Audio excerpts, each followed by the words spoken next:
Olá, eu sou a Carol Nogueira e esse é o Item Mais da CNN. A Universidade de Stanford reconheceu a brasileira Angelita Gama como uma das pessoas que mais contribuíram para o desenvolvimento da ciência no mundo. A lista atualizada no final do ano passado inclui a cirurgiã entre os 2% dos cientistas que mais se destacaram no meio. Angelita Gama tem uma longa lista de feitos nos 70 anos de serviços prestados à medicina, com mais de 50 prêmios científicos e cerca de 270 artigos publicados. Quando eu fui fazer vestibular para entrar na faculdade, meu pai, quando eu falei que eu ia estudar medicina, ele achou medicina para mulher, que coisa horrível.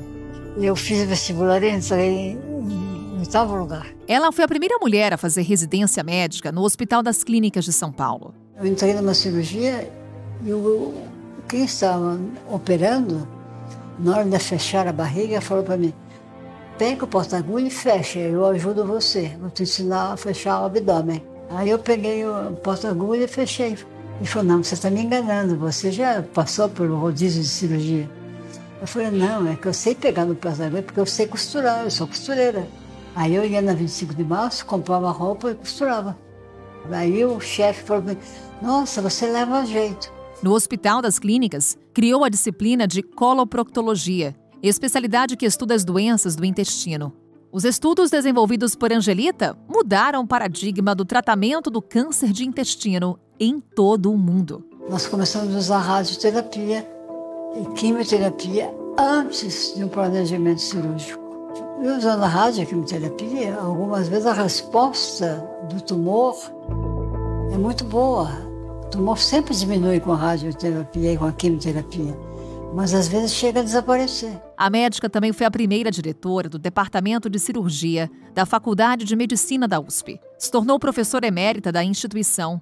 Aos 89 anos, continua trabalhando como cirurgiã no Hospital Alemão Oswaldo Cruz, em São Paulo. É uma das cientistas mais premiadas e citadas do Brasil. E é com ela, com a doutora Angelita Gama, uma das cientistas mais reconhecidas do mundo, que o Item Mais conversa a partir de agora.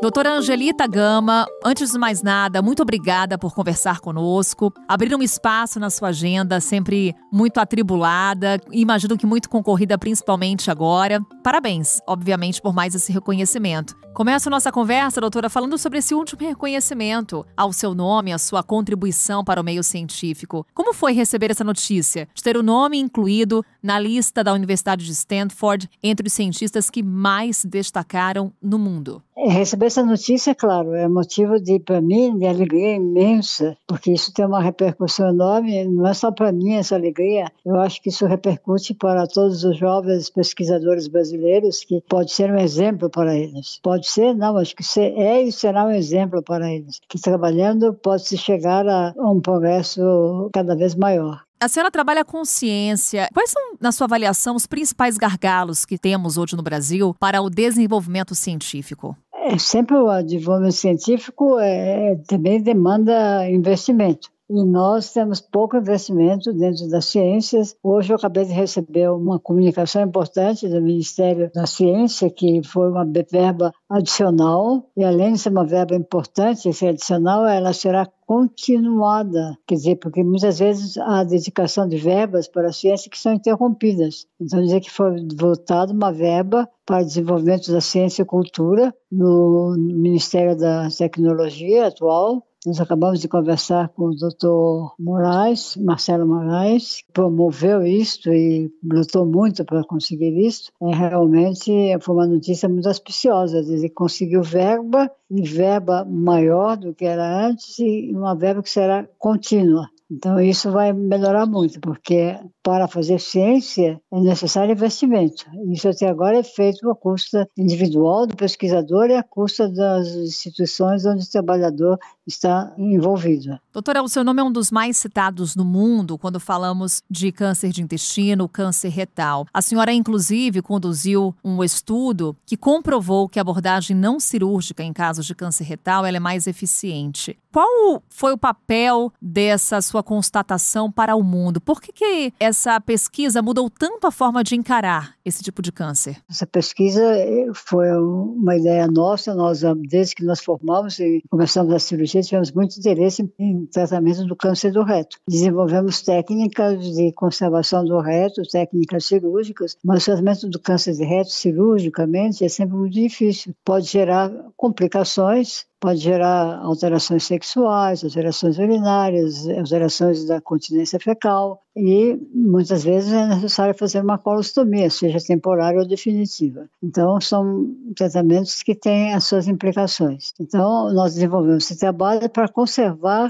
a função da defecação pela via natural e evitar uma colostomia definitiva. Mas é um tratamento grande, radical. Então, no mundo inteiro começou-se a verificar que a radioquimioterapia, antes de qualquer tratamento cirúrgico, é benéfica para os doentes porque a radioquimioterapia diminui o tamanho e a penetração do tumor e o número de linfáticos que podem estar comprometidos pelo tumor. Então, melhora a evolução do doente operado, melhora muito. E com isso, eu comecei a fazer esse protocolo, e foi surpresa minha ao fazer esse protocolo, como é feito no mundo inteiro, que alguns doentes que eu estava operando, os primeiros, na peça cirúrgica não havia tumor. Quer dizer, o tumor chegava a desaparecer completamente. Então surgiu a ideia de, nos doentes que após o tratamento com radioquimioterapia, após o intervalo que a gente espera, em geral 2 meses depois do último dia da radioterapia, a gente examina o doente. Se não há constatação do tumor, a gente orienta a uma observação. Isso, quando eu introduzi esse tratamento não cirúrgico de imediato,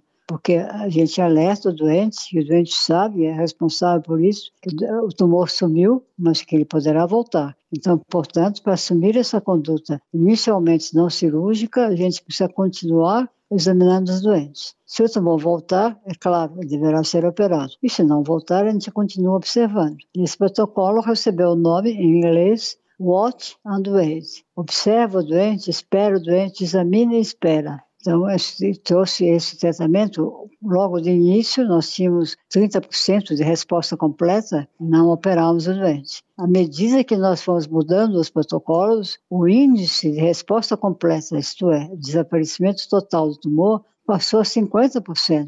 E atualmente, com os novos esquemas nossos de quimioterapia e radioterapia, nós estamos chegando a 60% a ocorrência de resposta completa. Quer dizer que um grande número de doentes, nós poupamos não só a realização de uma colostomia, mas como nós poupamos o tratamento cirúrgico de vez, o que é muito melhor para o doente. De não operar um câncer de reto, principalmente quando ele está na parte bem baixa do reto, quando o tratamento, em geral, leva à realização de uma colostomia, isto é, aquela operação que o leigo chama operação da bolsinha, é muito frequente no câncer de reto bem baixo, é muito frequente a necessidade de fazer uma colostomia definitiva. Então, esse tratamento proporcionou a um grande número de doentes não ser operados e ser curados do câncer do reto. Então, foi excelente para a população, não só do Brasil, e no mundo isso começa a ser padronizado e ser cada vez mais aceito. Não à toa, doutora Angelita Gama, a senhora tem mais de 50 prêmios científicos, cerca de 270 artigos publicados, e agora temos essa inclusão na lista da Universidade de Stanford, a reconhecendo pela sua contribuição para a ciência no mundo. Doutora, uma larga experiência. Estamos falando aqui de cerca de 70 anos na medicina. Evoluímos muito durante esse período. Na sua avaliação, onde evoluímos mais? A forma até da população encarar a medicina, a ciência, mudou?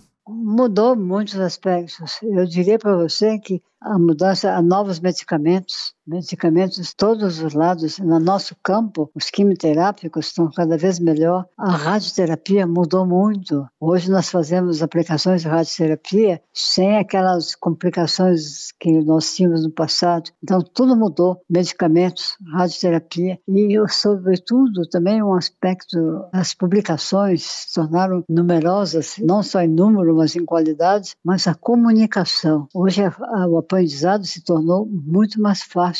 A aquisição de conhecimentos novos se tornou quase instantânea. A gente hoje se comunica no mundo inteiro por telefone. Via internet, a comunicação facilitou em todos os seus campos, em todos os seus aspectos. Doutora Angelita, entre seus vários feitos, a senhora foi pioneira A senhora foi a primeira mulher residente no Hospital das Clínicas. E sabemos o quanto, por vezes, o ambiente de trabalho e o meio científico, eles são restritos às mulheres. A senhora enfrentou dificuldades nisso? O fato de ser mulher, de alguma forma, dificultou o seu caminho? Como a senhora conseguiu quebrar barreiras e se inserir no meio muitas vezes dominado por homens? Olha, veja bem, Carol, eu sempre digo às mulheres, e também digo aos rapazes, que a gente precisa ter autoconfiança. Mas para ter autoconfiança, a gente precisa primeiro estudar sempre. Estudar, trabalhar e saber que a gente é bom naquilo que a gente está fazendo. Que naquilo que a gente está fazendo naquele momento, aliás, eu sigo muito aquilo que o Fernando Pessoa dizia, hein? Ele tem um verso muito maravilhoso, tem uma estrofe linda que diz: "Se tudo o que és, no mínimo que tu fazes." Essas duas frases eu escrevi no meu livro.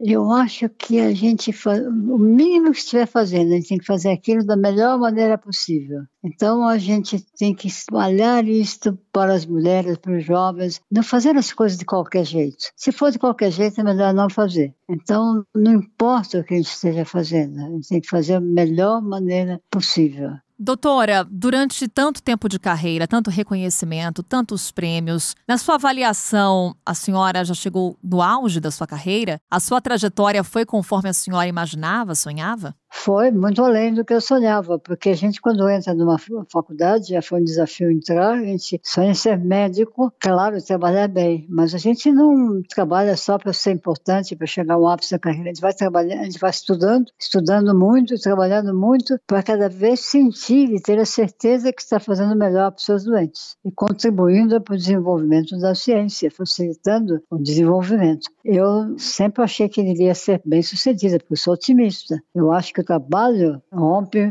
barreiras, estudo, trabalho, honestidade, dedicação, boa convivência com os amigos, colegas, professores, com os clientes. Um bom relacionamento com os clientes é fundamental, mas eu achava que ia ser bem sucedida, mas eu cheguei mais além do que eu poderia ter imaginado. A sensação é de dever cumprido, doutora? Dever cumprido, e isso também eu fico extremamente feliz, porque eu tenho certeza que eu represento um exemplo para a juventude que estuda medicina, para tantos jovens, e isso é um estímulo para que eles estudem e progridam muito mais rapidamente. O estímulo à juventude me deixa muito satisfeita. Eu aprecio a juventude e estimulo o progresso da juventude. Aos 89 anos, doutora, a senhora ainda está nativa, está trabalhando. O que lhe motiva todos os dias a trabalhar? Ainda estar na atividade, ainda lidar ali de frente a frente com a medicina, continuar nos estudos? Qual é essa motivação? O que lhe move? Eu sempre achei que trabalhar para mim foi um hobby. Trabalhar não me cansa, porque o hobby não cansa. Trabalhar para mim é realmente muito agradável, mas eu vou te dizer, eu não trabalho só. Eu levo uma vida em família muito boa, tenho muitos amigos, gostava de dançar, sempre fiz esporte. Eu joguei voleibol, joguei tênis, e agora eu jogo xadrez, vou ao clube, tenho uma aula de xadrez. Então, para falar bem claro, eu tenho uma vida excelente. Então, eu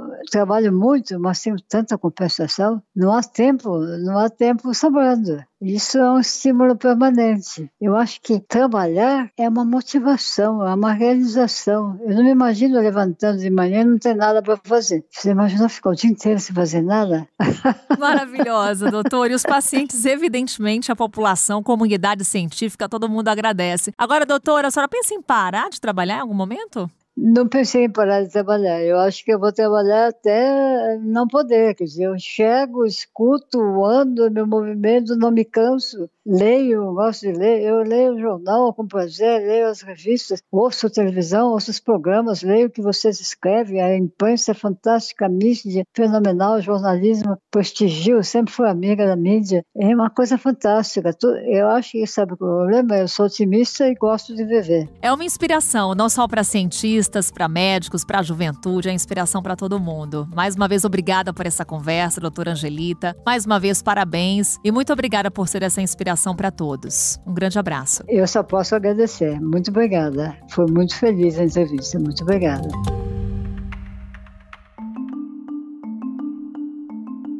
O exemplo da doutora Angelita Gama vai além das conquistas dentro da ciência. A longevidade na profissão também nos ensina sobre o reconhecimento do potencial humano, não importa a idade.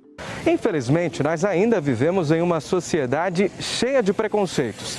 Entre eles está a discriminação por idade, revelada em atitudes e até em frases como "você não tem mais idade para isso", típica fala preconceituosa. E esse tipo de discriminação tem nome e pouca gente conhece. Se chama etarismo. A longevidade é uma das conquistas da sociedade moderna. De 1960 a 2020, a expectativa média de vida do ser humano aumentou de 52 para 76 anos. Por aqui, os idosos representam 17% da população. São 37 milhões, de acordo com o IBGE. E em 2100, pesquisas apontam que cerca de 40% dos brasileiros serão idosos perto dos 90 anos. Segundo uma pesquisa da Organização Mundial da Saúde, feita com 83 mil pessoas de 57 países, a maioria dos entrevistados se incomoda com o envelhecimento. Mesmo com uma população que está envelhecendo, ainda há casos de preconceito relacionados à idade. Sobre isso, conversamos agora com a Beltrina Corte. Ela é CEO do portal Envelhecimento e Longeviver e doutora em Ciências da Comunicação. Beltrina, muito obrigada por estar conosco aqui no Item Mais. Será muito importante essa nossa conversa. Mais uma vez, obrigada. Eu que agradeço poder estar falando de um tema que é tão crucial para a gente, né? Pois é, um tema crucial, mas que ainda gera dúvidas, inclusive quanto ao próprio conceito. Beltrina, então minha primeira pergunta vai ser exatamente essa. O que é etarismo? A sociedade atual, ela gosta de dar nomes, né, bonitos até, né? Mas o etarismo nada mais é que o preconceito que se tem à idade. E isso tanto pode ser de um jovem em relação ao velho, como do velho em relação ao jovem, né? Então, o etarismo é o preconceito à idade. Como nós estamos falando do envelhecimento, para nós, né, que atuamos na área, é claro que a gente vai focar mais nesse preconceito que a sociedade tem e as gerações mais jovens em relação aos mais velhos. Mas o etarismo é isso, é o preconceito, a discriminação que se tem em relação à idade. Só que aí hoje veio o etarismo, ageísmo, idosismo, né, idadismo. Então você tem diversos sinônimos aí para falar daquilo que a gente há muito tempo conhece como preconceito ou discriminação. É um pouco isso, assim, falando num português bem claro, Carol. E de uma forma bem prática, Beltrina, quais são exemplos que você no seu dia a dia tem observado com relação a esse preconceito? E até faço uma outra pergunta. Nesse seu dia a dia, você observa preconceito muito maior com relação aos mais velhos ou com relação aos mais jovens? Eu considero que há um preconceito muito maior em relação aos mais velhos. Até porque esses mais velhos estão sendo até numericamente mais, né, do que os mais jovens. Mas eu diria, sabe, Carol, que assim, numa sociedade como hoje, né, que vivemos aí fazendo várias reflexões e um movimento, né, contra o racismo, o sexismo, a homofobia, e são temas que estão aí sendo debatidos nas escolas, nas mídias, de uma maneira geral, a gente não vê esse mesmo nível de debate em relação ao ageísmo, né, ou ao etarismo, né, que passou a ser meio que normalizado, meio que banalizado, inclusive até pelos próprios idosos, né, que também têm preconceitos em relação aos outros idosos, né, aos outros velhos, né. Então, eu diria assim, que a gente observa o etarismo, né, até na voz de militâncias, né, que combate o racismo, o sexismo, a homofobia, falando, mas, nossa, eu pensei que fosse sexista, mas é velho, sabe, a coisa está tão normalizada, né, eu pensei que fosse, nossa, que você fosse, discriminava a mulher, mas não, é porque ela é velha, então tudo bem, sabe, é tão sutil, né, esse preconceito, e é um preconceito que é sutil e que também ele não é penalizado pela lei, né, mas ele está aí, né, eu particularmente, por, ser uma estudiosa da área, também atuar na universidade, né, a gente não percebe, né, não se dá conta tanto como a maioria das pessoas, até porque a gente se impõe, a gente se empodera, né, mas ele está aí, as consequências disso são muito grandes, né, da invisibilidade, né, da não participação, então você tem aí palavras como ser aposentado, então já está fora, ou então mesmo os diversos cremes, né, anti-rugas, né, anti-ageísmo, né, quer dizer, você tem uma glamorização e uma guetização aí das idades que reforçam essa discriminação, esse preconceito que se tem em relação aos mais velhos, né, e que foi também, a gente percebeu isso claramente agora com a Covid, né, onde os velhos foram aqueles que pagaram, né, foram os que eram do grupo de risco, entre aspas, né, porque todos somos desse grupo de risco, né, mas foram aqueles que pagaram essa conta maior, né, ao ponto de se fechar as portas de hospitais simplesmente porque eram velhos e não tinham vagas, as poucas vagas eram para os mais jovens, né. Então esse preconceito à idade, eu diria que ele faz parte do nosso cotidiano, inclusive dentro dos próprios serviços públicos, especialmente aqueles que são da saúde, né. Há sempre uma escolha para aquele que é mais jovem, né. Isso faz parte, né, embora não se fale, embora não, né, mas ele está aí, ele faz parte da nossa realidade. É triste, né? Mas esse é o nosso retrato, né? Pois é, como combater, então, esse tipo de preconceito, Beltrina? O que estamos fazendo? É suficiente? Você há pouco falou sobre leis, sobre os aspectos legais. O caminho necessariamente passa por isso? Olha, nós temos algumas leis e o Brasil tem leis maravilhosas, né? Tem o Estatuto do Idoso, a Política Nacional do Idoso. Quer dizer, nós temos uma boa legislação. O problema é que ela não é executada, né? E aí eu me pergunto, sabe, Carol, o que faz uma lei dar certo e outra não? E quando eu falo em dar certo, a gente pode falar da lei antifumo, né? Ela deu muito certo. Ou a própria lei que nós temos aqui, né, dos cachorros, né, de cada dono de animal recorrendo, né, às fezes dos animais, isso deu certo, né? Quer dizer, mas o que faz uma lei dar certo e outra não, né? Então eu diria que falta vontade política, né? E em relação ao envelhecimento, nós temos o Estatuto do Idoso, é bárbaro, uma legislação excelente. O problema é que ela não é executada, né? Nós temos, por um lado, digamos, uma legislação que permite combater, sim, o etarismo, né? Mas também não se combate apenas por decreto, né, eu diria, se combate, né, com diversas campanhas, com programas de educação, é uma construção cultural, né, é uma convivência intergeracional, né, onde as gerações elas possam estar em relação umas com as outras e não guetizando, né, as idades, né, mas como você colocar diversas pessoas de diferentes idades em relação mesmo umas com as outras, alimentar essas relações, né? Então você tem hoje, né, por exemplo, um mercado aí, nas diversas empresas, você tem lá a criação de diversas áreas, uma delas, por exemplo, diversidade, né? Que algumas já estão trabalhando a questão de gerações, mas é algo muito, assim, incipiente, e às vezes fica muito mais para inglês ver do que, de fato, a empresa está, sim, colocando, digamos, todos os seus colaboradores uns em relação com os outros, né? As famílias também, né, com essa vivência, né, de uma sociedade individualista, cada vez mais, cada indivíduo se, né, no apartamento classe média, cada um está no seu quarto e no seu quarto é a sua casa, né? As relações, elas vão se também diminuindo esse contato, né, também impactado pela tecnologia, ao mesmo tempo que ela permite, né, se conectar, mas ela também permite se distanciar, né? Então, assim, eu diria, olha, o combate é uma construção cultural que depende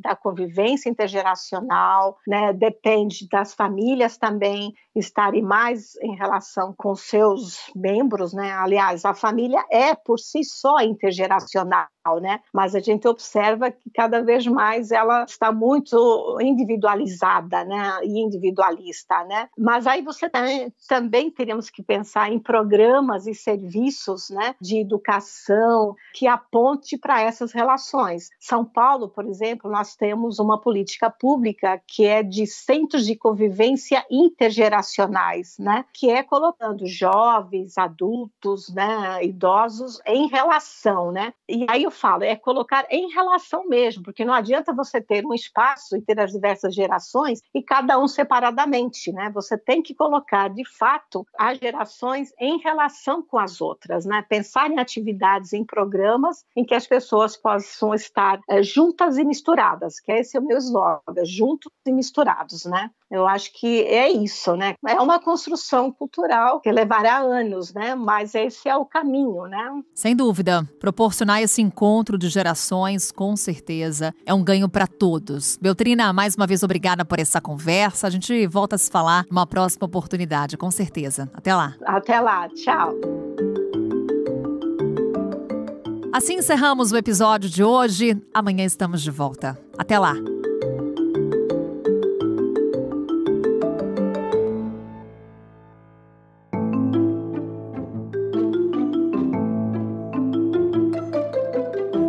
Com a minha apresentação, Carol Nogueira, este podcast foi produzido pela Maremoto para a CNN Brasil. Roteiro e pesquisa, Lucas Scherer. Pauta e produção, Danilo Santana.